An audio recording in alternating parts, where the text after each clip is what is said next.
Monotonicity next heading हो जाएगी। और ये मोनोटोनिक का क्या मीनिंग होता है इनके बारे में अभी बात करते हैं कि मोनोटोनिक फंक्शन क्या होंगे, मोनोटोनिसिटी क्या है। तो कुछ फंक्शन जो होते हैं वो इंटायरली या तो इंक्रीज़ करते हैं या तो डिक्रीज़ करते हैं अपने डोमेन में। यहाँ पर एक इम्पॉर्टेंट पॉइंट है कि डोमेन का हमको ध्यान रखना है।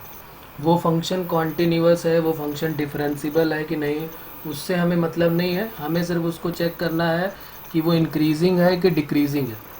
तो इंक्रीजिंग या डिक्रीजिंग चेक करने के लिए कंटिन्यू या डिफरेंशिबल होना ज़रूरी नहीं है। तो एक डाउट ये रहता है कि क्या कंटिन्यूटी ज़रूरी है कि डिफरेंशिबिलिटी ज़रूरी है। तो हमें ये ध्यान रखना है कि इनका कोई लेना देना नहीं है। अगर कोई फंक्शन जो है डिसकंटिन्यूअस भी होगा तो भी हम उसको चेक करके दिखा देंगे कि वो इंक्रीजिंग है कि डिक्रीजिंग है। ठीक है, तो एक तो ये पॉइंट जो है डाउट नहीं होना चाहिए कि इंक्रीजिंग डिक्रीजिंग चेक करने के लिए कॉन्टीन्यूटी या डिफरेंशिबल होना ज़रूरी नहीं है। ये कोई ऐसी कंडीशन नहीं है। आगे मैक्सिमा मिनिमा भी हम करेंगे तो उसमें भी ये कंडीशन ज़रूरी नहीं है। डिसकंटिन्यूअस फंक्शन का भी हम मैक्सिमा मिनिमा निकाल के देखेंगे। ठीक है, तो सबसे पहले बात करते हैं मोनोटोनिसिटी की कि ये मोनोटोनिसिटी क्या है। तो लिख लेते हैं the word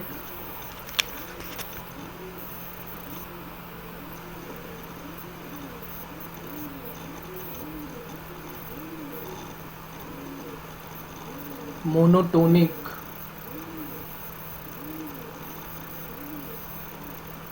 we indicate the या इंडिकेट द लिख लेते हैं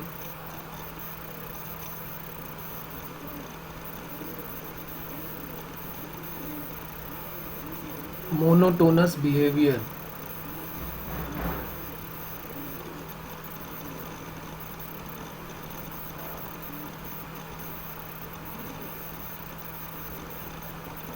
ठीक है, that is in the sense of ascending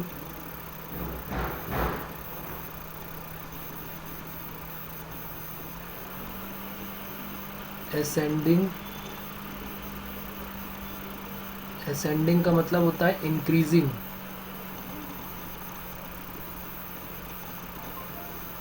इसको ऐसे डिनोट करेंगे इंक्रीजिंग फंक्शन को, और डिसेंडिंग और ब्रैकेट में लिख लेंगे डिक्रीजिंग।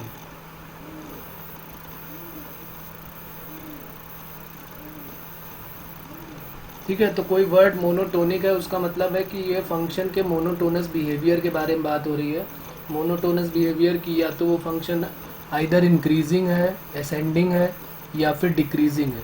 ठीक है, तो फंक्शन कौन से मोनोटोनिक होते हैं ये, और इसकी ये जो प्रॉपर्टी होती है उसी को हम क्या बोल देते हैं, मोनोटोनिसिटी। एंड दिस प्रॉपर्टी जिसके लिए ये फंक्शन इस डिसेंडिंग है कि असेंडिंग है, उसकी इस प्रॉपर्टी को हम क्या बोल देते हैं, मोनोटोनिसिटी। तो लिख लेते हैं function are said to be monotonic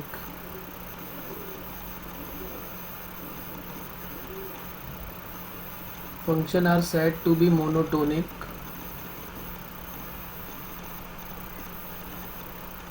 if they are either increasing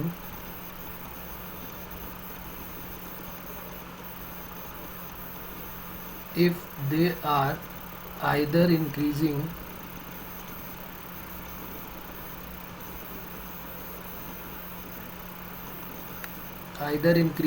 or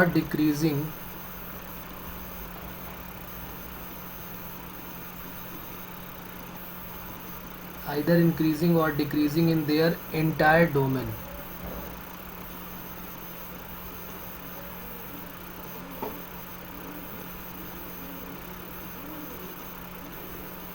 ये एक यहाँ पर इम्पॉर्टेंट पॉइंट है कि हमारे लिए सिर्फ इस चैप्टर में इम्पॉर्टेंट है उसका डोमेन। कोई भी फंक्शन होगा तो उसका डोमेन हमारे लिए इम्पॉर्टेंट है। हमें उस फंक्शन के उस डोमेन पे ही हम मतलब ये मोनोटोनिसिटी चेक कर पाएंगे।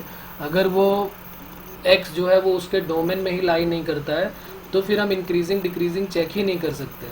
तो कुल मिला के हमको इंटायर डोमेन का ध्यान रखना पड़ेगा। कोई भी फंक्शन दिखेगा सबसे पहले हम ये देख लेंगे कि वो जो पॉइंट है वो उसके डोमेन में लाई कर रहा है कि नहीं लाई कर रहा है।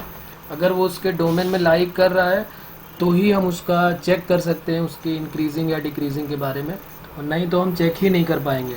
जैसे कुछ फंक्शन ऐसे होते हैं जो हमेशा इंक्रीज़ करते हैं और कुछ फंक्शन ऐसे होंगे जो हमेशा डिक्रीज़ करते हैं। जैसे कोई एग्जांपल ले लें, F x equal to E to the power X, अब एक्सपोनेंशियल फंक्शन है, या एफ एक्स इक्वल टू ले सकते हैं लॉग एक्स, ये हमेशा क्या है, इंक्रीज करेंगे। और अगर एफ एक्स इक्वल टू मैं ले लेता हूँ e to the power minus x, या फिर और ले लेते हैं e to the power minus x f x equal to cot inverse x. Cot inverse x का डिफ्रेंशिएशन होता है ना -1/1 प्लस एक्स स्क्वायर, तो ये हमेशा डिक्रीज करने वाला है। तो ये जो फंक्शन है ये हमेशा डिक्रीजिंग होंगे। तो इनकी इसी प्रॉपर्टी को हम क्या बोल देते हैं, मोनोटोनिसिटी बोल देते हैं। और इस तरह के फंक्शन जो या तो इंक्रीजिंग है अपने इंटायर डोमेन में और या तो डिक्रीजिंग है अपने इंटायर डोमेन में, उनको हम बोलते हैं मोनोटोनिक फंक्शन। कुछ फंक्शन ऐसे होते हैं जो अपने इंटायर डोमेन में इंक्रीजिंग डिक्रीजिंग नहीं होंगे, या हो सकता है वो अपने डोमेन में इंक्रीज भी करें डिक्रीज भी करें, तो फिर उसको हम नहीं बोल सकते, वो क्या हो जाएगा, अभी करता हूँ रिपीट। तो उसको हम क्या बोलेंगे कि वो नॉन मोनोटोनिक है। लिख लेते हैं function which are increasing as well as decreasing, function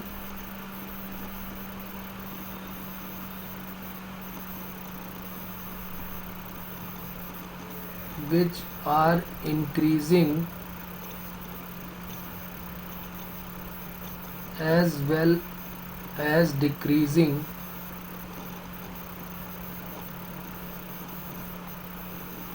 in their domain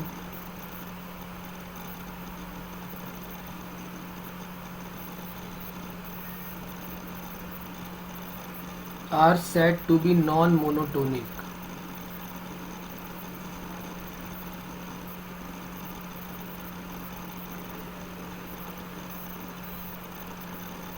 non monotonic function, जैसे एफ एक्स इक्वल टू कोई फंक्शन ले लो साइन एक्स।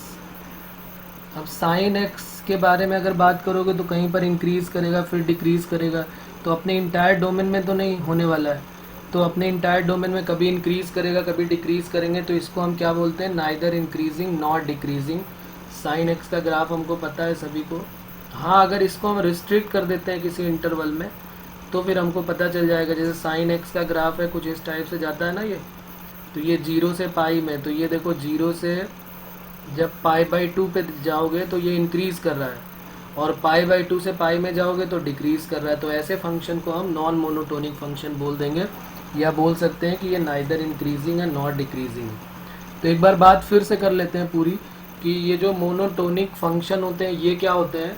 तो ऐसे फंक्शन जो आइदर इंक्रीजिंग है या फिर डिक्रीजिंग है अपने इंटायर डोमेन में, उसको हम बोलते हैं मोनोटोनिक फंक्शन। ऐसे फंक्शन जो अपने इंटायर डोमेन में इंक्रीज और डिक्रीज दोनों ही कर रहे हैं, तो इसका मतलब उसको हम बोलेंगे नॉन मोनोटोनिक।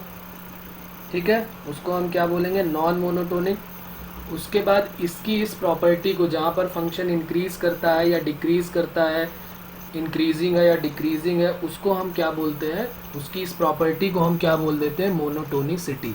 ठीक है, एक बार और सुन लेते हैं पूरी बात ध्यान से, कि हम मोनोटोनिसिटी जो पढ़ने जा रहे हैं उस चैप्टर में हमें क्या करना पड़ेगा, हमें उस फंक्शन के बिहेवियर के बारे में देखना पड़ेगा कि वो फंक्शन इंक्रीज कर रहा है कि डिक्रीज कर रहा है। एक तो ग्राफ से आइडिया हो जाएगा, कई बार हमें फंक्शन का ग्राफ नहीं ड्रॉ करना होगा, तो फिर हम अभी मेथड देखेंगे किस तरीके से हम इंक्रीजिंग डिक्रीजिंग चेक करेंगे। हमें क्या करना पड़ेगा, उस फंक्शन का इंक्रीजिंग और डिक्रीजिंग के लिए, उसको अभी हम आगे देखेंगे कि हमें उसका डिफ्रेंशिएशन करना पड़ता है। मेन इंपॉर्टेंट पॉइंट हमारा ये है कि हमें जो भी इंक्रीजिंग या डिक्रीजिंग चेक करेंगे वो हम उसके इंटायर डोमेन में, तो कुल मिला के हमको डोमेन पहले सबका पता होना चाहिए। कि जैसे log x की बात हो रही तो x पॉजिटिव ही होना चाहिए। जैसे log x का कोई एग्जांपल हमने लिया तो log x में हमको x पता है कि पॉजिटिव नंबर होना चाहिए। अब नेगेटिव और जीरो के लिए तो हम चेक ही नहीं कर सकते हैं। ठीक है, उसी तरह e की पावर x है तो सारे रियल वैल्यू के लिए हो सकता है, तो ये हमें चेक करना पड़ेगा। और उसकी इस प्रॉपर्टी को हम क्या बोल देते हैं, मोनोटोनिसिटी। ये जो प्रॉपर्टी है मोनोटोनिक फंक्शन की, उसकी इस प्रॉपर्टी को हम क्या बोल देते हैं,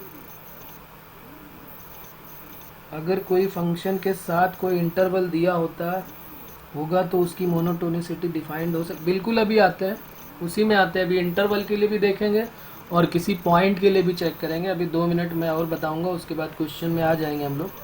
तो इंटरवल पे भी हम किसी पॉइंट पे भी चेक करेंगे कि उस पॉइंट पे क्या है, वो इंक्रीजिंग है कि डिक्रीजिंग है।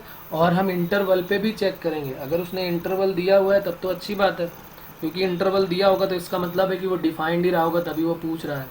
ठीक है, तो अभी क्वेश्चन करने वाले, अभी सिर्फ हमें ये देखना है कि इंक्रीजिंग डिक्रीजिंग क्या है। तो ऐसे फंक्शन जो इंक्रीजिंग है पूरे इंटायर डोमेन में या डिक्रीजिंग है उनको हम बोल देते हैं मोनोटोनिक फंक्शन, और इसकी इस प्रॉपर्टी को हम बोलते हैं मोनोटोनिसिटी, दूसरा पॉइंट हो गया। और ऐसे फंक्शन जो इंक्रीजिंग भी है डिक्रीजिंग भी है, जैसे साइन एक्स है 0 से π/2 में इंक्रीज कर रहा है, फिर π/2 से पाई में फिर डिक्रीज कर रहा है, तो ऐसे फंक्शन को हम क्या बोल देते हैं, नॉन मोनोटोनिक फंक्शन। ओके, यहाँ तक बात क्लियर है सभी को?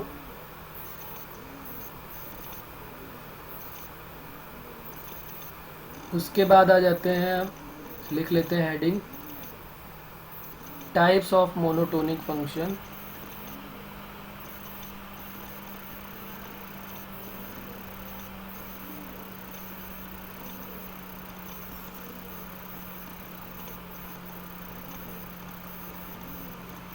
टाइप्स ऑफ मोनोटोनिक फंक्शन में हम दो तरह के फंक्शन पढ़ने वाले हैं।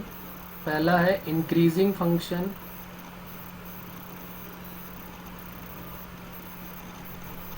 इंक्रीजिंग फंक्शन को हमने दो पार्ट में ब्रेक किया हुआ है। एक होता है strictly increasing function,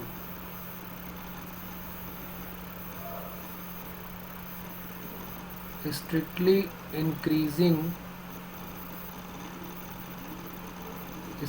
increasing function, ठीक है। और दूसरा होता है ओनली इंक्रीजिंग, और इसका नाम होता है नॉन डिक्रीजिंग फंक्शन।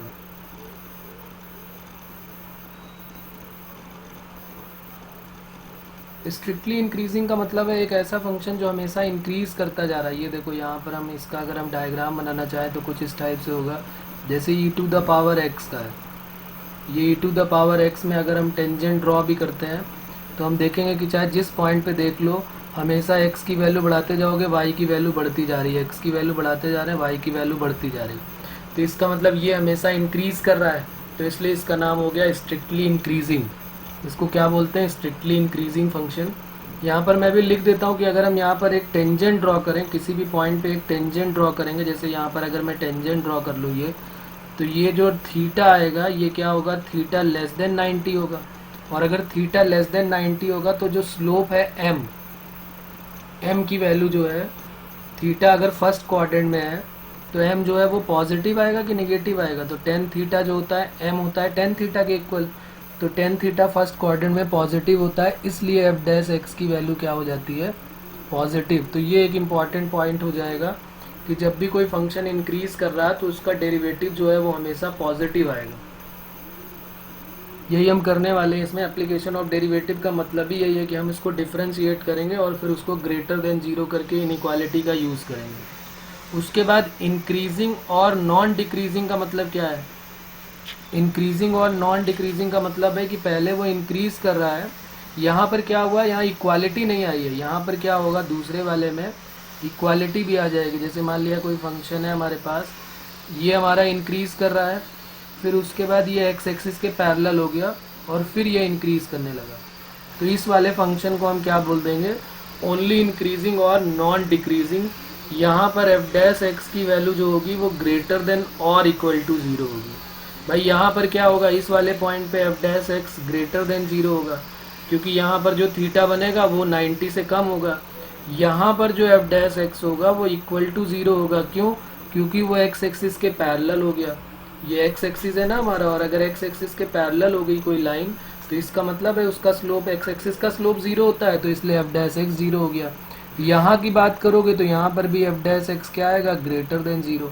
तो ये हमें ध्यान रखना है कि जब नॉन डिक्रीजिंग फंक्शन या ओनली इंक्रीजिंग की बात होगी तो फिर इसका मतलब इंक्रीज कर रहा है साथ में 0 भी हो रहा है, उसी को हम नॉन डिक्रीजिंग बोल देते हैं। तो ग्रेटर देन और इक्वल टू 0 भी बोलते हैं।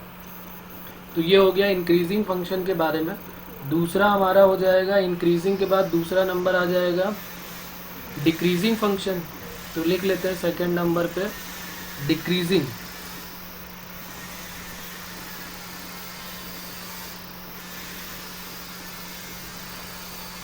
डिक्रीजिंग फंक्शन में क्या हो जाएगा, इसके भी दो पार्ट में ब्रेक कर लेते हैं, इसको डिक्रीजिंग फंक्शन को भी दो पार्ट में ब्रेक कर लेते हैं। एक स्ट्रिक्टली डिक्रीजिंग हो जाएगा।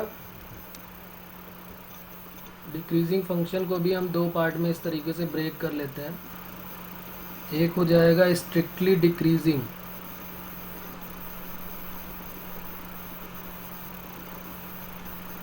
और इसके लिए एफ डैश एक्स की वैल्यू क्या होगी, लेस देन 0।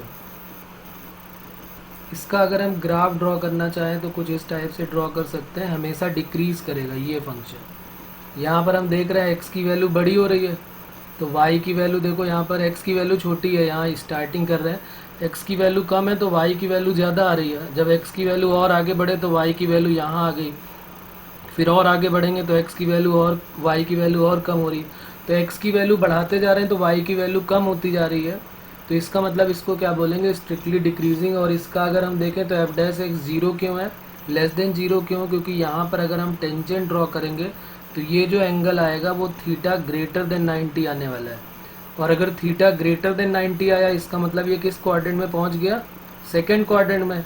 और सेकेंड क्वाड्रेंट में पहुँच गया तो सेकेंड क्वाड्रेंट में टेन थीटा जो है वो नेगेटिव होता है, तो इसलिए एफ डैश एक्स या टेन थीटा जो है वो नेगेटिव हो जाएगा। इसीलिए हम इसको बोलते हैं कि एफ डैश एक्स की वैल्यू 0 हो जाती है, लेस देन 0 हो जाती है। और दूसरा इसी तरीके से हम लिख लेते हैं ओनली डिक्रीजिंग,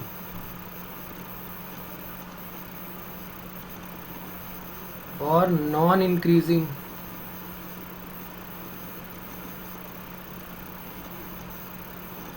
इसमें क्या होगा, बस यहाँ पर इक्वालिटी और आ जाएगी। यहाँ पर क्या होगा, कोई फंक्शन होगा, अगर हम यहाँ पर इसका ग्राफ ड्रॉ करेंगे तो कोई फंक्शन अगर हमारे पास होगा तो जैसे यहाँ पे बढ़ता जा रहा था, यहाँ पर जो है इस टाइप से डिक्रीज़ होता जाएगा। जैसे मान लिया यहाँ पर अगर हम कोई फंक्शन लेते हैं, थोड़ा इसको नीचे कर लेते हैं, ये हमारा फंक्शन होगा तो ये पैरेलल भी हो गया, और यहाँ से ये डिक्रीज़ कर रहा है और यहाँ से ये डिक्रीज़ कर रहा है। ये एक्स एक्सिस हो गया, ये ओरिजिन हो गया, और ये वाई एक्सिस हो गया। तो यहाँ पर जब हम देखेंगे तो एफ डैश एक्स की वैल्यू क्या आएगी, नेगेटिव। यहाँ पर एफ डैश एक्स की वैल्यू क्या आएगी, 0, क्योंकि एक्स एक्सिस के पैरेलल हो गया, और यहाँ पर भी क्या आएगी, नेगेटिव। तो इसका जो होगा वो एफ डैश एक्स जो है वो लेस देन और इक्वल टू 0 हो जाएगा। F dash x less than और इक्वल टू 0। तो दोनों में थोड़ा सा फ़र्क हो जाता है, बस इक्वालिटी का, और कुछ नहीं है। वहाँ पर F dash x less than 0 है, यहाँ पर F dash x less than और इक्वल टू 0 है। ठीक है बच्चों, यहाँ तक कोई प्रॉब्लम है क्या, बोलो। अगर कोई डाउट है से यस लिख सकते हैं उसमें चैट बॉक्स में, अगर कोई प्रॉब्लम है तो हमने दो तरीके के फंक्शन पढ़े। मेनली तो हमको इंक्रीजिंग डिक्रीजिंग का ये आइडिया होना चाहिए। स्ट्रिक्टली का मतलब है कि वो हमेशा इंक्रीज़ करेगा, कभी 0 नहीं होने वाला है। और स्ट्रिक्टली के अलावा कोई नाम आता है, सिर्फ इंक्रीजिंग आता है या नॉन डिक्रीजिंग आता है, तो वो कहीं पर 0 हो गया है। कहीं पर 0 हुआ है तो इसका मतलब वहाँ पर उसका स्लोप क्या हो जाएगा, 0 हो जाएगा। ठीक है, तो ये दो पार्ट हमारे पास हो गए डिक्रीजिंग और इंक्रीजिंग के लिए। इनके बारे में भी थोड़ा सा पढ़ लेते हैं, फिर अभी आते हैं दोनों पे चेक करने के लिए। तो यहाँ पर लिख लेते हैं पहला पॉइंट कि हमारा जो, एक तो हमने ये बता दिया कि एफ डैश एक्स की वैल्यू ग्रेटर देन 0 होती है, कि हम स्लोप से निकाल लेते हैं। एक और भी तरीका है इसको याद रखने का कि किस तरीके से ये एफ डैश एक्स जो है वो स्ट्रिक्टली इंक्रीजिंग के लिए ग्रेटर देन 0 आया है, तो उसको भी यहाँ पर लिख लेते हैं। तो सबसे पहली हेडिंग हमारी जो है वो हो जाएगी strictly increasing function.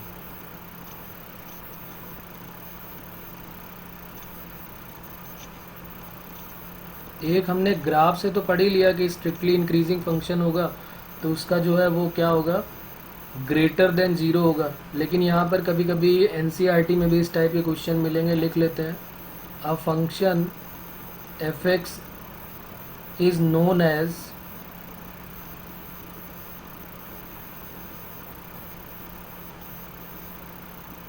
strictly increasing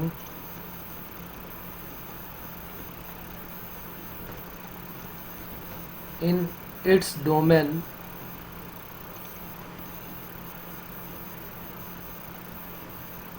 if दो पॉइंट ले लेते हैं x1 और x2 में, जिसमें x1 जो है वो छोटा है और x2 जो है बड़ा है, तो उसके फंक्शन की वैल्यू जो है वो भी यहाँ पर क्या हो जाएगा, अगर x1 छोटा है x2 से तो उसके फंक्शन की वैल्यू भी जो है वो उस फंक्शन की वैल्यू से छोटी हो जाएगी। तो कभी कभी हम एनसीईआरटी में इस तरह का काम भी करेंगे। समझने के लिए हम यहाँ पर एक ड्रॉ कर लेते हैं, एक डायग्राम, तो ज़्यादा क्लियर हो जाएगा। हमने क्या किया, यहाँ पर एक ओरिजिन है, ये एक्स एक्सिस है और ये वाई एक्सिस है। हमने यहाँ पर 2 पॉइंट ले लिए, एक पॉइंट यहाँ x1 है और एक पॉइंट यहाँ x2 है। अभी तो बताया मैंने कि x1 मतलब x1 छोटा है, x2 बड़ा है, तो x की वैल्यू बढ़ाते जाएं तो y की वैल्यू बढ़नी चाहिए। तो ऐसे फंक्शन को हम क्या बोल देते हैं, स्ट्रिक्टली इंक्रीजिंग फंक्शन। तो ये वही लिखा हुआ है, कुछ नई चीज़ नहीं है। यहाँ पर हम x की वैल्यू बढ़ाते जा रहे हैं तो y की वैल्यू ये बढ़ती जा रही है इस तरीके से। तो ये हमारा हो गया x1 के लिए और ये हमारा क्या हो गया x2 के लिए। तो देखो यहाँ पर ये जो आएगा वो f ऑफ x1 हो जाएगा और जो यहाँ पर आएगा, जो इस पॉइंट पे आ रहा है ये, वो क्या है, f ऑफ x2 आ रहा है। तो अगर x1 जो है वो छोटा है x2 से, तो f ऑफ x1 भी f ऑफ x2 से छोटा हो जाएगा। ठीक है, तो कभी कभी हम क्वेश्चन में इस तरीके से भी डायरेक्ट कर देंगे कि अगर x1 लेस देन x2 है तो f of x1 less than f of x2 हो जाएगा। ये कोई कर्व हमको y equal to f x given है। ठीक है, अब आगे देखते हैं, अगर इसको हम ग्राफिकली समझना चाहें तो कैसे समझेंगे। इसी ग्राफ से अगर हम इसको समझना चाहें तो कभी कभी हम इसका भी डायरेक्ट यूज़ करेंगे। अभी हम बताएंगे क्वेश्चन इस टाइप से कि किस तरीके से हम इसको सॉल्व करेंगे। ग्राफिकली अगर हम समझना चाहें तो देखो कैसे हम देखेंगे एफ डैश एक्स के बारे में। x1 जो है वो छोटा है x2 से, तो f ऑफ x1 क्या है, f ऑफ x2 से छोटा है।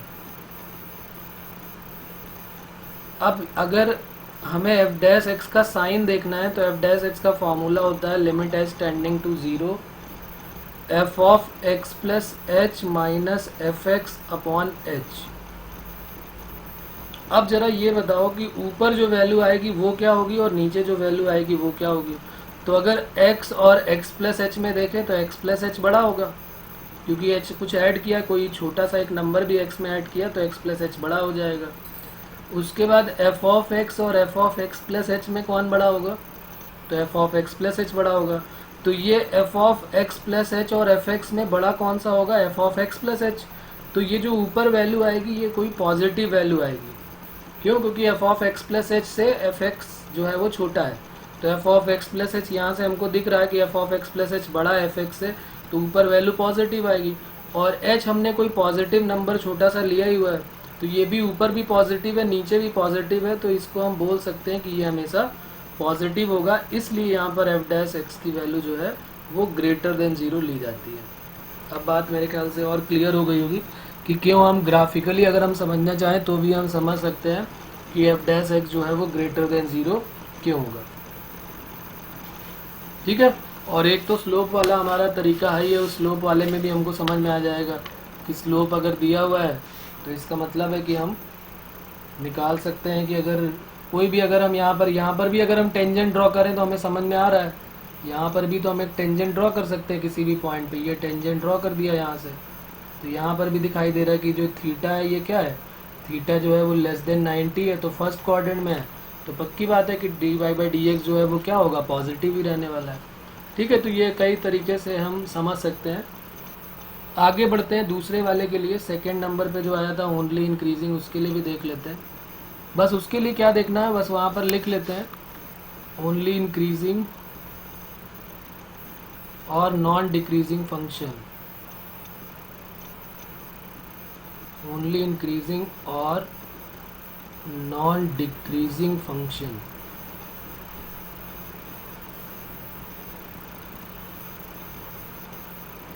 इसमें क्या हो जाएगा, यहाँ पर लिख लेते हैं function F x is said to B,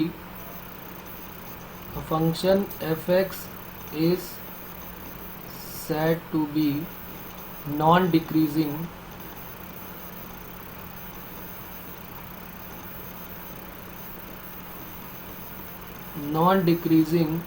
if x1 less than x2 then f of x, और यहाँ लेस देन और इक्वल टू लगा देंगे, तो f of x1 less than और equal to f of x2। और चाहे तो हम इसका ग्राफ भी ड्रॉ कर सकते हैं, सेम उसी तरीके से बनेगा, कुछ नया नहीं बनने वाला है इसमें, कि कह रहा है कि x1 जो है वो छोटा है x2 से, ये इंक्रीज कर रहा है, और यहाँ पर जो है वो इक्वल हो गया और यहाँ पर फिर इंक्रीज कर रहा है। ये पॉइंट जो है वो x1 हो गया और जो ये वाला पॉइंट है वो क्या हो गया, x2। तो x1 और x2 पे इक्वल भी आ रहा है और ग्रेटर देन भी आ रहा है, तो f of x1 less than और equal to f of x2। बाकी सारे पॉइंट पे देखोगे तो वो सारे के सारे मिलेंगे हमको कि लेस देन भी होगा और या तो हो जाएगा इक्वल टू का केस भी बन जाएगा। ठीक है बच्चों, तो यहाँ तक बात क्लियर हो गई। तो यहाँ पर हमारे पास अगर हम इसको भी ग्राफिकली करेंगे तो ग्राफिकली अब दोबारा लिखने की ज़रूरत तो है नहीं, वही सेम मेथड करने वाले हैं, कुछ नया काम नहीं करेंगे कि x1 less than x2 f of x plus h less than और equal to f of x। तो या तो वो ज़ीरो होगा या तो ज़ीरो से बड़ा होगा, तो एफ डैश एक्स की वैल्यू क्या हो जाएगी, ग्रेटर देन और इक्वल टू ज़ीरो। और जो काम हमने सेकेंड के लिए किया है वही काम हमारा थर्ड और फोर्थ में भी काम आएगा, स्ट्रिक्टली डिक्रीजिंग में भी वही आने वाला है। तो थर्ड नंबर पे लिख लेते हैं स्ट्रिक्टली डिक्रीजिंग वाले के लिए, strictly decreasing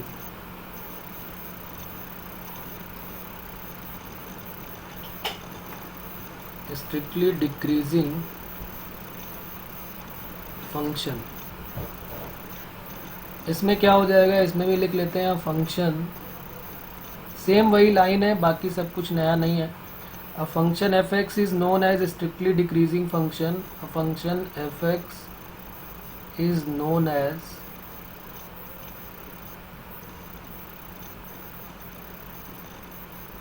strictly decreasing function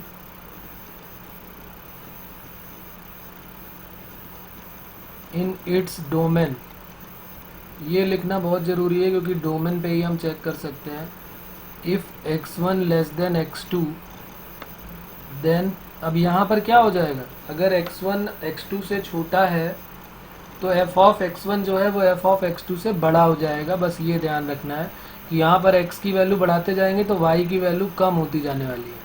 तो f ऑफ x1 क्या हो जाएगा, ग्रेटर देन हो जाएगा f ऑफ x2 से।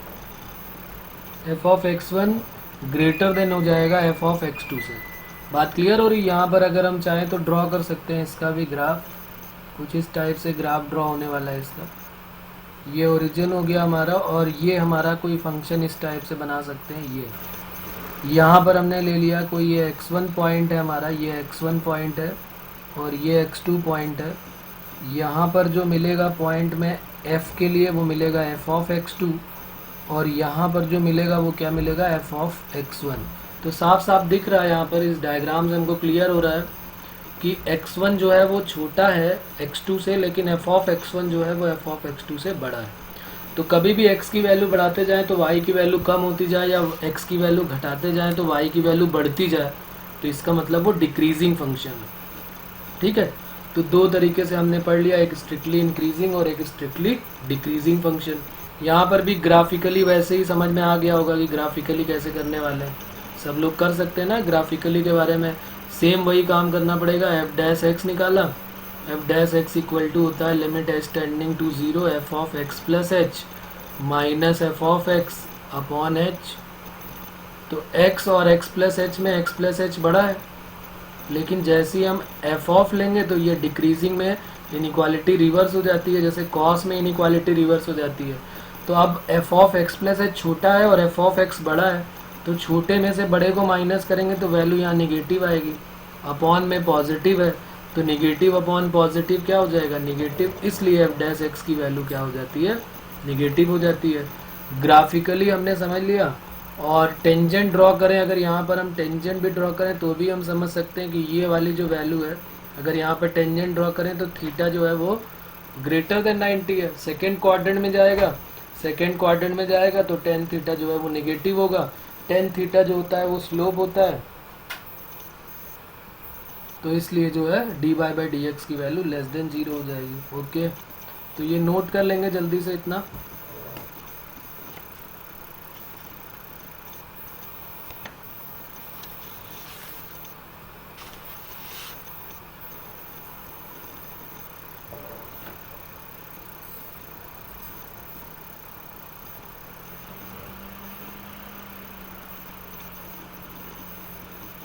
फोर्थ नंबर एक और लिख लेते हैं, फिर आ जाते हैं कुछ क्वेश्चंस पे।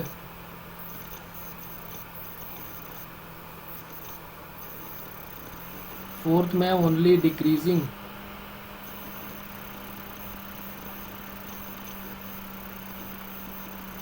और non increasing.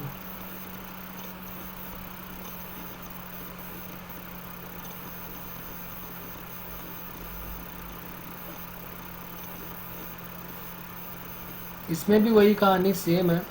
A function F x is said to be non increasing, लिख लेते हैं इसमें भी, a function is said to be non increasing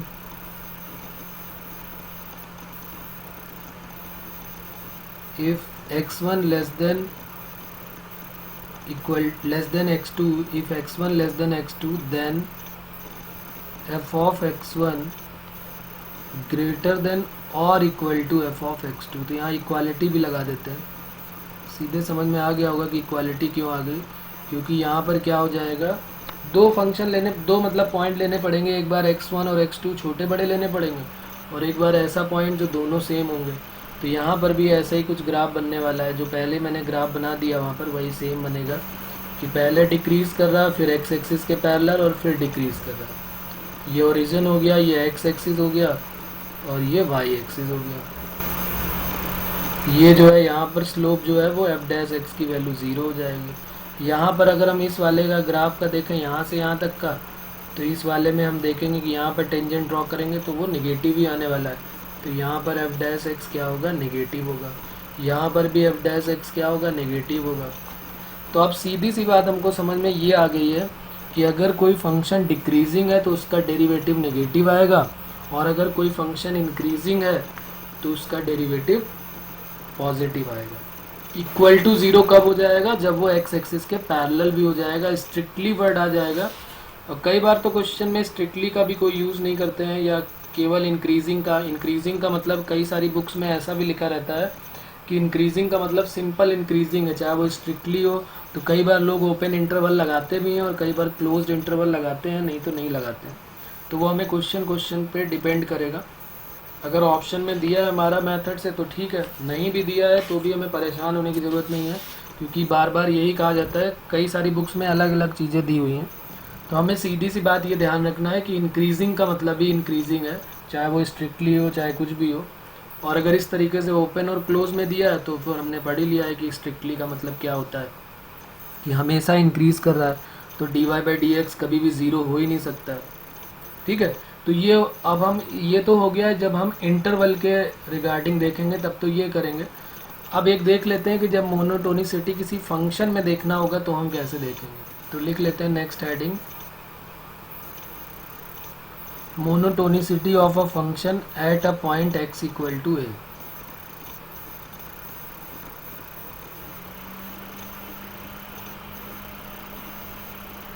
monotonicity of a function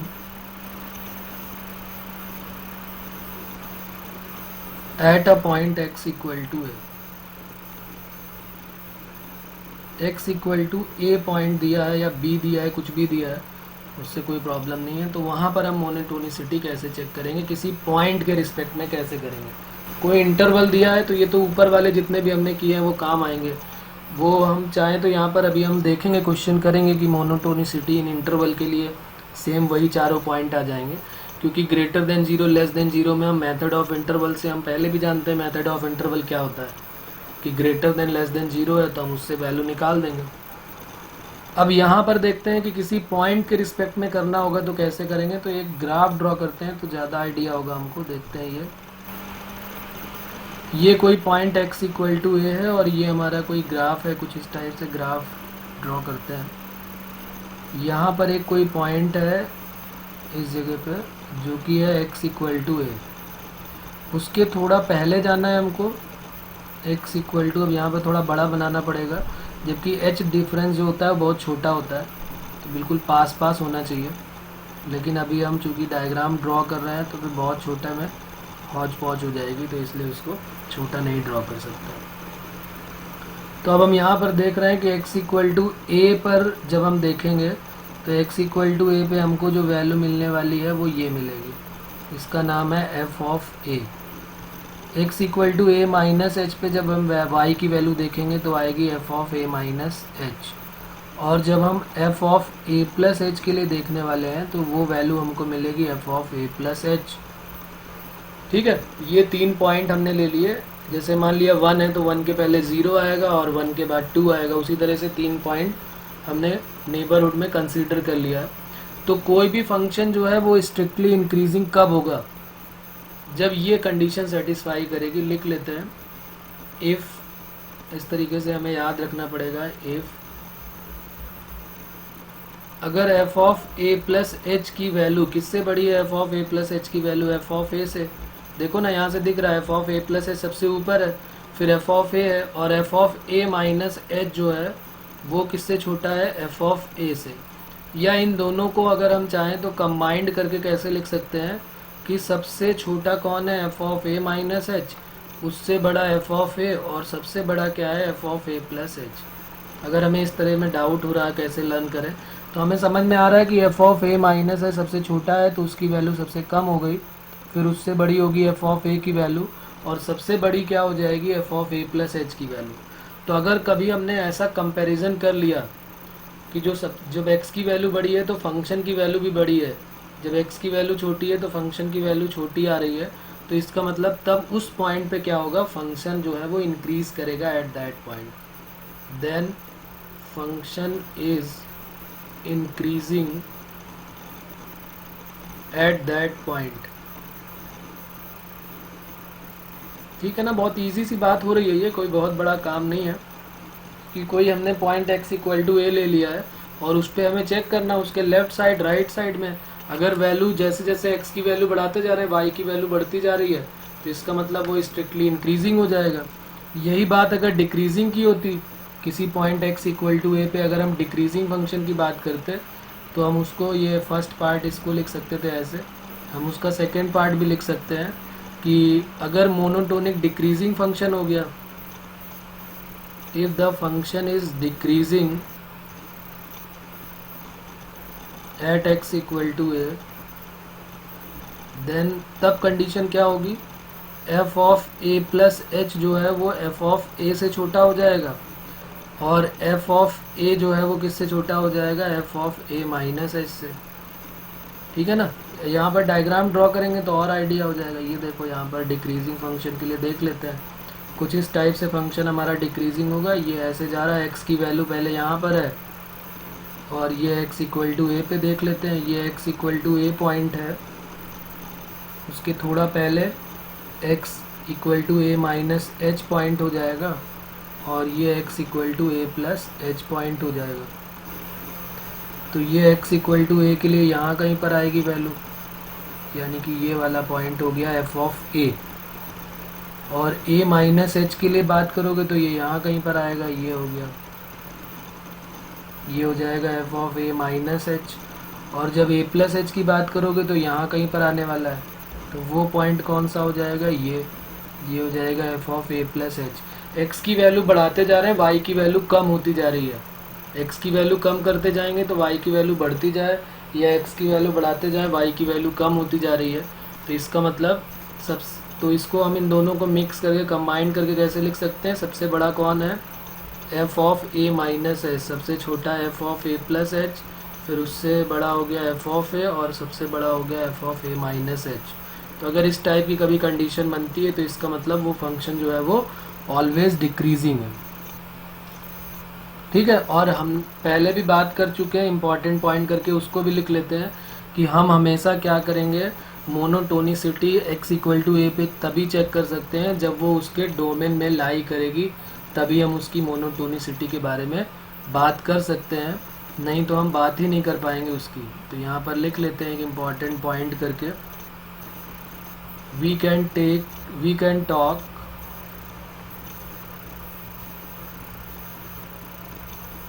of monotonicity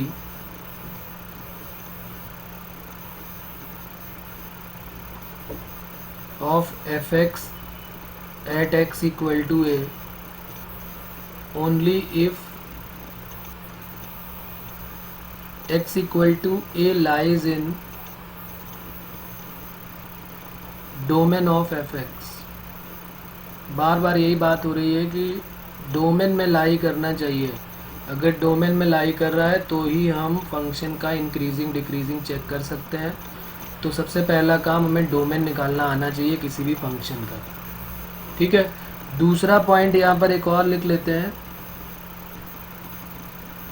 यहीं पर लिख लेते हैं कि हम मोनोटोनिसिटी के बारे में तो बात कर रहे हैं, लेकिन इसका कोई इफेक्ट नहीं पड़ेगा कि वो फंक्शन कॉन्टिन्यूअस है कि डिफरेंशिबल है। तो यहीं पे लिख लेते हैं without any consideration of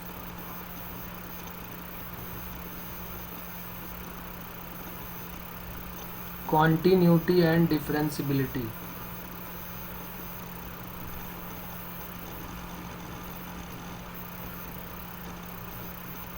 of function fx। ठीक है, ये कुछ बहुत छोटे छोटे से पॉइंट है जिनका आइडिया हमको होना चाहिए कि हम कभी भी इसके बारे में बात नहीं करेंगे कि वो फंक्शन कॉन्टिन्यूअस है कि नहीं है तभी हम उसके बारे में चेक करें, ऐसा कोई ज़रूरी नहीं है। हम चाहें तो यहाँ पर एक एग्जांपल या इस तरीके का ग्राफ ड्रॉ करके हम बता सकते हैं कि जैसे यहाँ पर कुछ ग्राफ मैं बना रहा हूँ, बताते जाओ यहाँ पर कौन कौन सा इंक्रीजिंग है, कौन कौन सा डिक्रीजिंग है। जैसे कोई फंक्शन हमारे पास ऐसे दिया हुआ है, ये ऐसे करके इस टाइप से दिया हुआ है। अब हमें यहाँ पर चेक करना है, तो ये देख रहे हैं कि साफ साफ है कि ये डिक्रीज़ कर रहा है, तो इसको हम क्या बोल सकते हैं, मोनोटोनिक डिक्रीजिंग है। यहाँ पर लिख लेते हैं मोनोटोनिक डिक्रीजिंग है। अगर हमारे पास कोई फंक्शन जैसे कंटिन्यूटी डिफरेंशिबिलिटी की बात करें, तो ये अगर कोई पॉइंट ऐसे दिया हुआ है, एक यहाँ पर पॉइंट है और उसके ऊपर एक यहाँ पे डार्क करके पॉइंट ले लिया इस टाइप से, और ये x इक्वल टू ए पे बात हो रही है, तो x इक्वल टू ए के पहले हमें पॉइंट ढूंढना है और x इक्वल टू ए के बाद ढूंढना है। तो x इक्वल टू पहले कौन सा पॉइंट होगा, x equal to a minus h, और x इक्वल टू ए के बाद वाला पॉइंट कौन सा होगा, x equal to a plus h. तो अब ज़रा इसको चेक करके बता दो।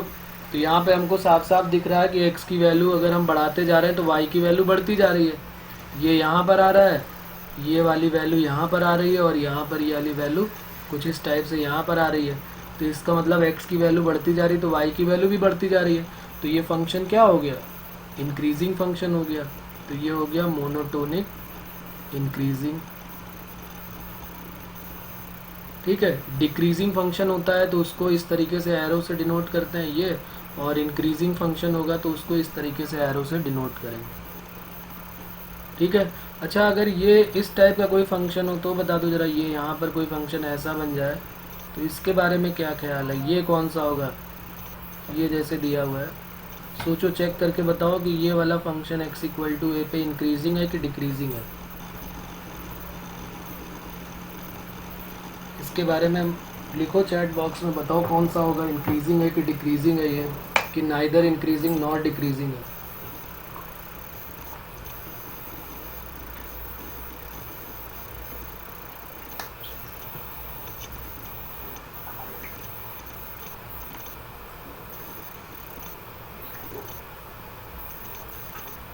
हाँ, तो ये नाइदर इंक्रीजिंग नॉट डिक्रीजिंग हो जाएगा। इसका मतलब नॉन मोनोटोनिक फंक्शन हो जाएगा। ये कौन सा फंक्शन हो जाएगा, non monotonic function, neither increasing not decreasing. ठीक है,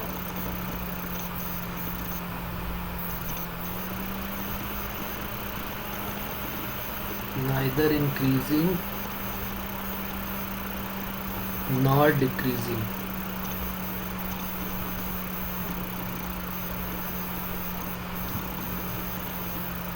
ठीक है, तो ये हमने पढ़ा इसके बारे में, हमें इंक्रीजिंग डिक्रीजिंग का आइडिया हो गया, और कब जीरो होगा उसका भी आइडिया हो गया, और हम नेबरहुड से भी हम चेक करके बता पाएंगे कि कब ये फंक्शन जो है वो इंक्रीज़ कर रहा है और कब डिक्रीज़ कर रहा है। तो 2 पॉइंट हमने पढ़ लिए, एक तो इंटरवल पे अभी हम क्वेश्चन देते हैं वो कैसे चेक करेंगे, और एक हम कैसे चेक करेंगे कि जब हमारे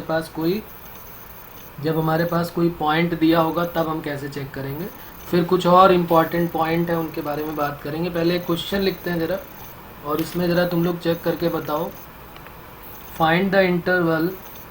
लिखते हैं क्वेश्चंस, कुछ स्टार्ट करते हैं।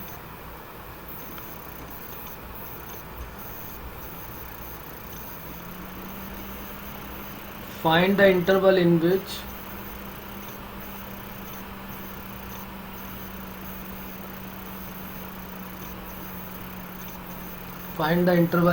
fx equal to 2x cube minus 2x cube plus 3x square minus 12x plus 1 is, number 1 है स्ट्रिक्टली इंक्रीजिंग और नंबर 2 है स्ट्रिक्टली डिक्रीजिंग। तो दोनों ही पार्ट के आंसर हमको बताने हैं, कब ये इंक्रीज कर रहा है और कब ये डिक्रीज कर रहा है।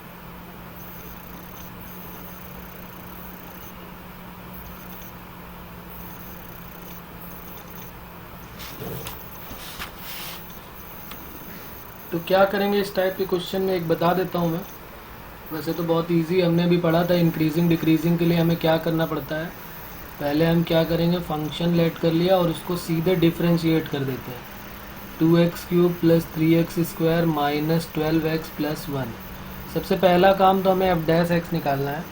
f' कितना हो जाएगा, 3 × 2 = 6x² + 6x - 12 और 6 कॉमन लेके x² + x - 6 × 2 = 12, ये बन गया। और इसके अगर हम फैक्टर करना चाहें तो क्या हो जाएंगे, 2 × 1 = 2, 2 - 1 1, तो x + 2 हो जाएगा और x - 1, क्योंकि यहाँ प्लस का 1 लेके आना है हमको।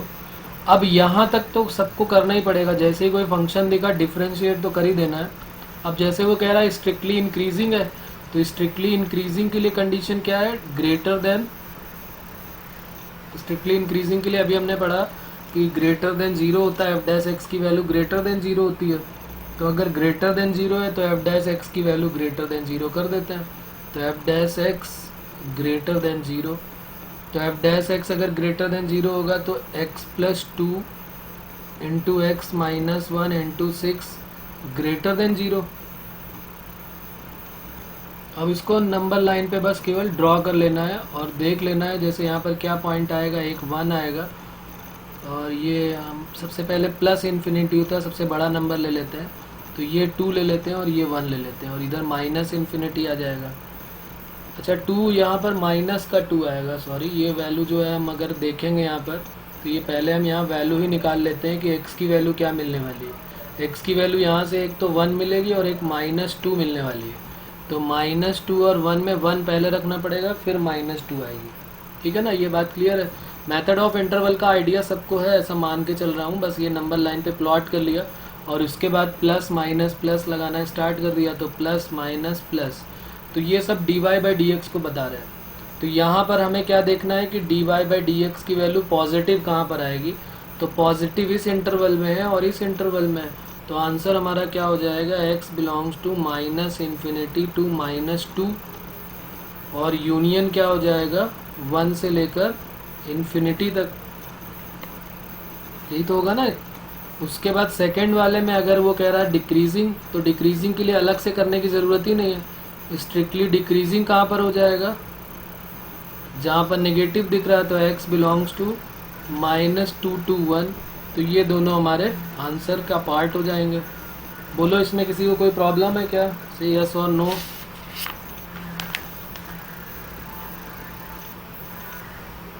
तो ये तो बहुत इजी सा सम था। अब थोड़ा सा और देखते हैं, थोड़े 1-2 क्वेश्चन, फिर आते हैं सीधे अच्छे क्वेश्चंस पे जहाँ पर हमको सब कुछ चेक करना पड़ेगा। अभी तो ये डायरेक्ट हम कर लेंगे तो कोई प्रॉब्लम नहीं आने वाली है। लिखते हैं क्वेश्चन और वो क्वेश्चन है हमारा, determine the value of x। Question second है हमारा, डिटरमाइन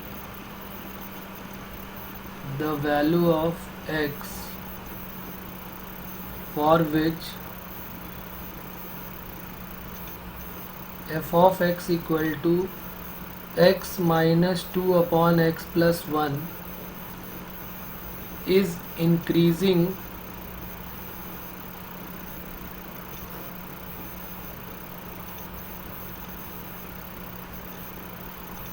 और डिक्रीजिंग। मतलब दोनों ही वैल्यू बतानी है, कब इंक्रीज करेगा और कब डिक्रीज करेगा, दोनों ही डिटरमाइन करना है। अभी तो थोड़ा इसी तरीके से ले लेते हैं ताकि दोनों का आइडिया हमको हो जाएगा, फिर हम आगे बात करेंगे इसके बारे में। तो बताओ फिर इसमें क्या होने वाला है, क्या आंसर आएगा इसका।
तो सबसे पहला काम हमें क्वेश्चन को देखते डिफ्रेंशिएट कर देना है, और डिफ्रेंशिएट करने के बाद फिर हमको अपना आंसर बताना है कि यहाँ पर क्या आंसर आना चाहिए।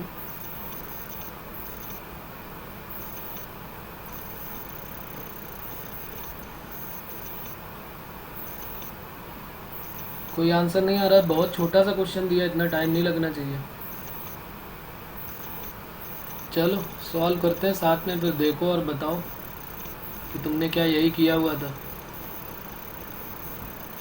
एफ डैश एक्स, सबसे पहले तो मैंने ये बोला है कि जब भी कभी हमारे पास एफ एक्स गिवन हो, जैसे यहाँ पर एफ एक्स गिवन है x minus two upon x plus one, तो सबसे पहला काम हमारा ये होता है कि जब भी कभी हम रैशनल फंक्शन देखते हैं, बचपन से हमको सिखाया जा रहा है कि कभी भी कोई रैशनल फंक्शन हो तो क्यू जो है वो कभी भी ज़ीरो नहीं होना चाहिए। शुरू से हम 7th 8th 9th से हम याद करते जा रहे हैं, तो अपनी आदत ही बना लें कि जब भी कभी हम कोई रैशनल फंक्शन देखें तुरंत साइड में लिख दें कि भाई डिनोमिनेटर की वैल्यू तो -1 किसी सूरत में हो ही नहीं सकती है, कि x की वैल्यू -1 तो पॉसिबल ही नहीं, क्योंकि x की वैल्यू -1 पर फंक्शन अनडिफाइंड हो जाएगा, फिर सारा खेल ही ख़त्म होने वाला है।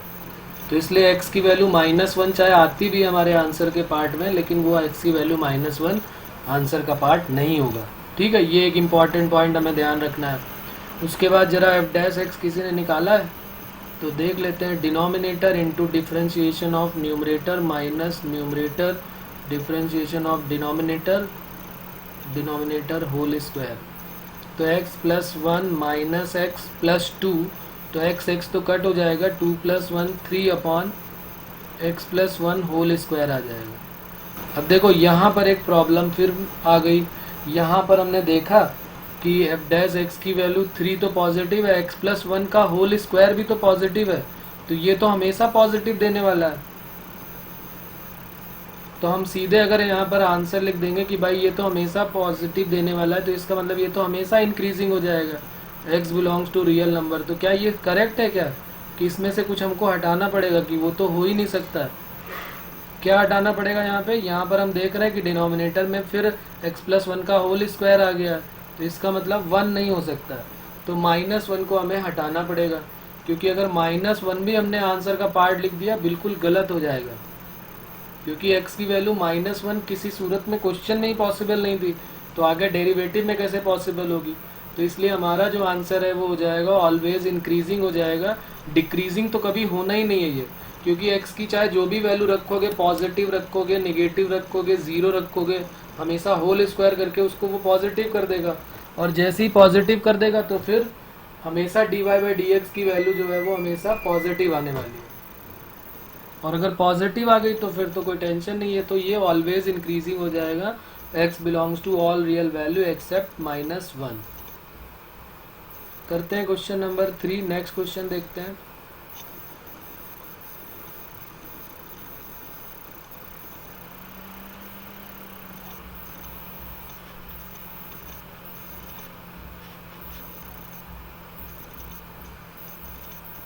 फिर एक फंक्शन हमें दिया है f x equal to x by 2 plus 2 by x, और हमको बताना है कि जब इंक्रीज़ करे और डिक्रीज़ करे तो आंसर क्या होंगे। Find the interval.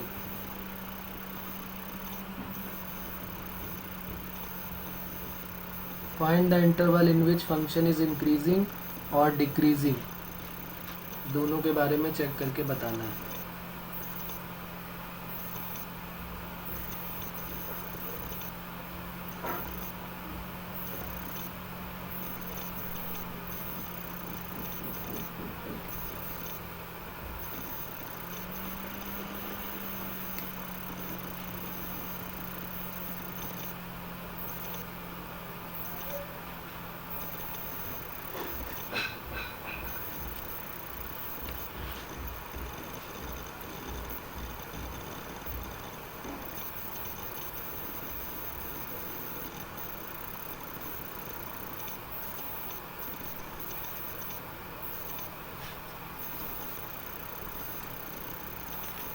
हो गया बच्चों, ये किस में भी प्रॉब्लम आ रही है।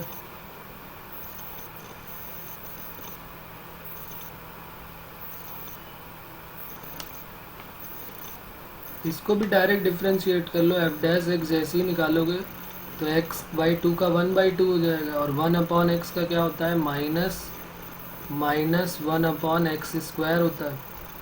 तो यहाँ पर हमने क्या किया, 2x² एलसीएम ले लिया, तो ये हो जाएगा x² और ये हो जाएगा माइनस का 2 हो जाएगा कि 4 हो जाएगा। हाँ, ये 2 पहले से है और 2 इधर आ जाएगा तो 4 हो जाएगा। तो ये वैल्यू आ गई। हाँ, इसको देख के क्वेश्चन को जैसे ही हमने देखा, हम यहाँ साइड में ज़रूर लिख सकते हैं कि x की वैल्यू 0 कभी नहीं हो सकती, क्योंकि अपॉन में x है और अपॉन में x कभी भी 0 देने वाला है नहीं। तो ये वैल्यू हमारे पास आ गई। अब उसके बाद कोई प्रॉब्लम ही नहीं है। एक बार x² माइनस 4/2x² को ग्रेटर देन 0 इंक्रीजिंग के लिए चेक कर लेते हैं कि जब इंक्रीज करेगा तो क्या होगा। अब देखो, इनइक्वालिटी में हमको बताया गया कि क्रॉस मल्टीप्लाई नहीं कर सकते हैं, लेकिन चूंकि 2 भी पॉजिटिव है और x² भी एक पॉजिटिव नंबर है, तो फिर हम मल्टीप्लाई कर सकते हैं। अगर यहाँ पे 2x होता तो नहीं कर सकते थे, लेकिन 2 जब कभी भी कोई डिनोमिनेटर में कोई पॉजिटिव नंबर होता है तो हम वहाँ पर मल्टीप्लाई कर सकते हैं। तो ये वैल्यू हमें देखनी है कि 2 और -2 के बीच में प्लस माइनस प्लस जब आएगा, ये प्लस इन्फिनिटी और ये माइनस, तो पॉजिटिव कब रहने वाला है, -∞ से -2 और 2 से इन्फिनिटी में ये हमेशा पॉजिटिव वैल्यू देने वाला है। देखा कि नहीं।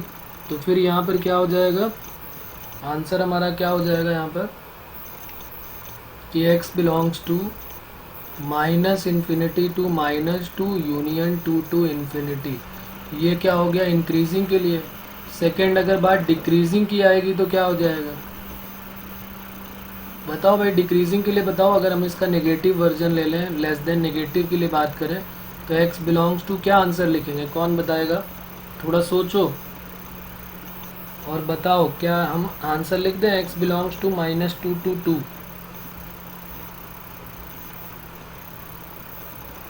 हाँ, -2 से 2 तक लेंगे एक्सेप्ट 0, क्योंकि अगर हमने सिर्फ -2 से 2 तक कर दिया तो फिर यहाँ पर बीच में कहीं 0 भी आने वाला है, और ऊपर क्वेश्चन में ही मना कर दिया गया था कि 0 नहीं हो सकता। तो या तो ऐसे लिख सकते हो, या तो बोलोगे x belongs to -2 to 0 union 0 to 2, ऐसे भी लिख सकते हो, क्योंकि 0 को हमने ओपन इंटरवल में ले लिया, ठीक है। और या तो -2 से 2 एक्सेप्ट 0 बोल सकते हो।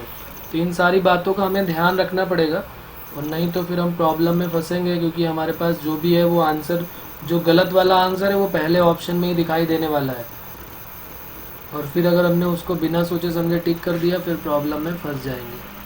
f(x) इक्वल टू है x प्लस ln 1 - 4x। इसके भी दो पार्ट हैं, वही इंटरवल बताना है इंक्रीजिंग के लिए और दूसरा डिक्रीजिंग के लिए बताना है। Find the interval in which function is increasing and function is decreasing. चलो लगाओ, दिमाग लगाओ इसमें भी, और इसका आंसर भी बताओ। बहुत छोटे छोटे क्वेश्चन अभी तो कर रहा है। Find the interval in which function is increasing and decreasing. कहाँ कहाँ पर इंक्रीज कर रहा है वो बताना है, और कहाँ पर डिक्रीज कर रहा है वो भी बताना है।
तो सबसे पहला काम हमें ये देखना पड़ेगा कि ये कहाँ पर डिफाइंड है। अगर हम सीधे सीधे आंसर बोल दें, किसी ने सॉल्व किया क्या, आंसर क्या आ रहा है, कोई बताएगा बच्चों? इंक्रीजिंग के लिए, डिक्रीजिंग के लिए नहीं समझ में आ रहा है? चलो मैं सॉल्व कर देता हूँ, नो प्रॉब्लम, वैसे इजी है, कर सकते हो तुम लोग को। ये लॉग के साथ ये x दिया हुआ है। सबसे पहली बात तो लॉग के साथ जब भी कभी x होता है तो वो जो x होता है वो हमेशा क्या होता है, पॉजिटिव होना चाहिए। यानी 1 ग्रेटर देन 4x, यानी x की वैल्यू पहली बात तो 1/4 से कम होनी चाहिए। तो जब भी कभी हम अपना आंसर देंगे तो 1/4 से कम का ही आंसर देंगे।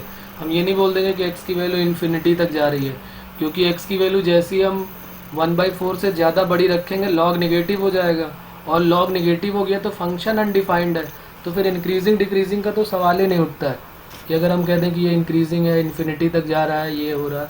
तो इसलिए हमको ध्यान रखना है कि रेंज हमारी डिसाइड हो गई कि x की वैल्यू 1/4 से कम ही होनी चाहिए, तभी लॉग जो है वो पॉजिटिव वैल्यू देगा।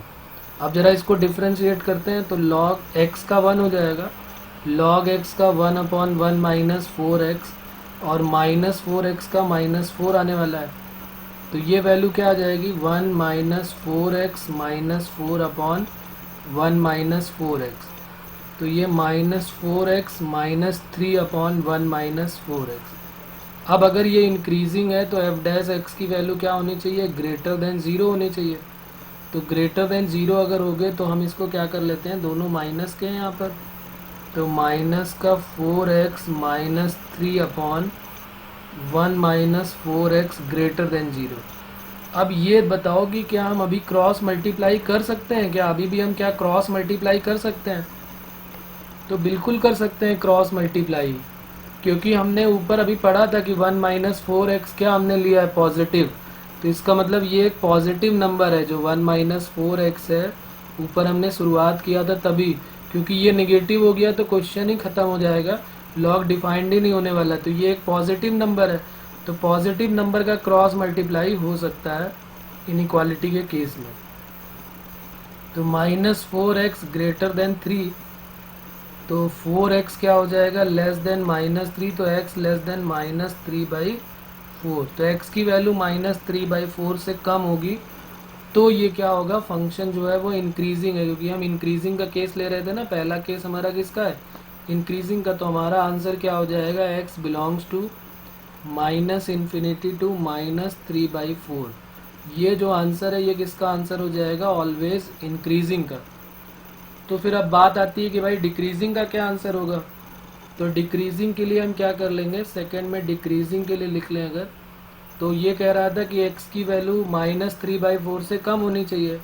तो अगर 3/4 से ज़्यादा आगे निकल जाएंगे, -3/4 से आगे, तो -3/4 से तो इन्फिनिटी तक जाना है, लेकिन हमें हमारा रिस्ट्रिक्शन पता है, ये लिखा हुआ है कि x की वैल्यू 1/4 से हमेशा कम होनी चाहिए।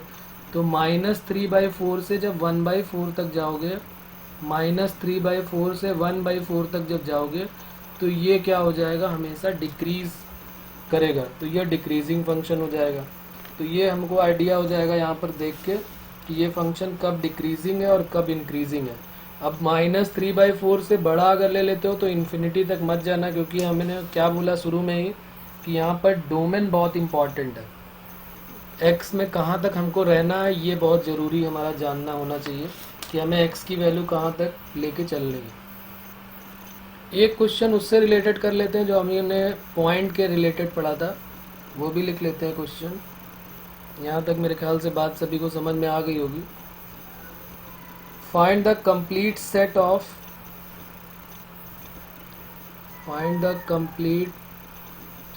Of value of lambda for which the function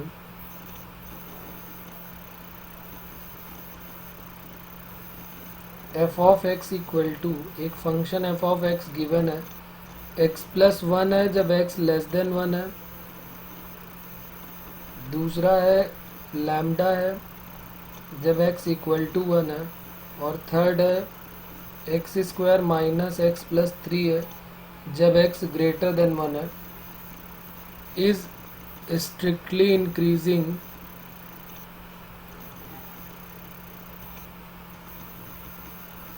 eight x equal to 1।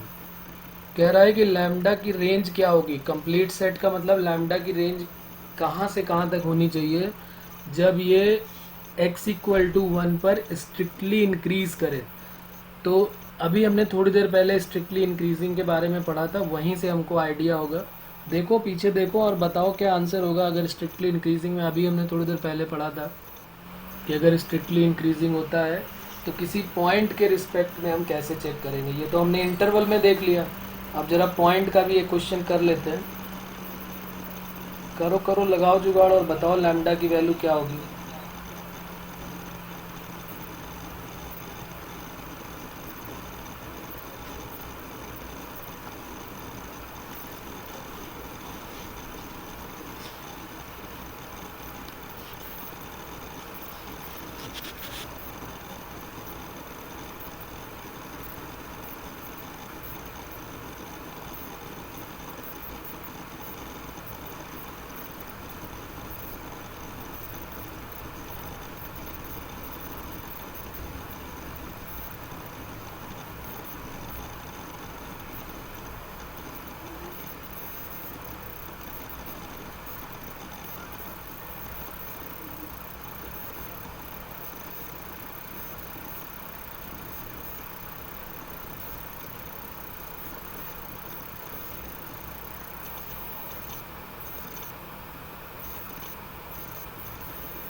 Okay, और किसी का कोई आंसर?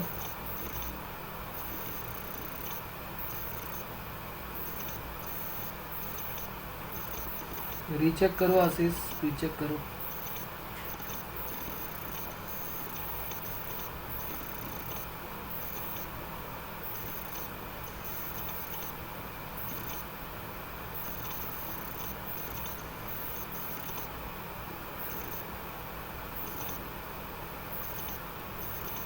ओके कुणाल,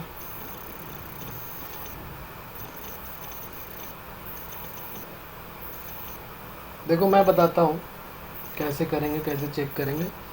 पहले वो याद दिलाता हूँ कि वो हमने किया कहाँ पर था। अभी थोड़ा देख लेते हैं, बहुत आगे नहीं होगा। ये लिखा हुआ है monotonicity of a function at point x equal to a. अगर हमें x इक्वल टू ए पे चेक करना है तो हमें बताया गया कि भाई x की वैल्यू a पे अगर हमें चेक करना है तो स्ट्रिक्टली इंक्रीजिंग का केस क्या होता है, कंडीशन क्या होती है कि f of a minus H, यानी 1 से जो अगर एक a की वैल्यू 1 दी है तो 1 से कम के लिए देखना है, फिर 1 पे देखना है और फिर 1 से ज़्यादा के लिए देखना है। यही तो कह रहा है a माइनस एच सबसे छोटा, फिर a पर और फिर a प्लस एच पे। तो वही हमें 1 पे चेक करना है तो 1 माइनस एच, 1 पर और 1 प्लस एच, इस पे 3 पे हमको देखना पड़ेगा। तो वही हम यहाँ पर देख लेते हैं।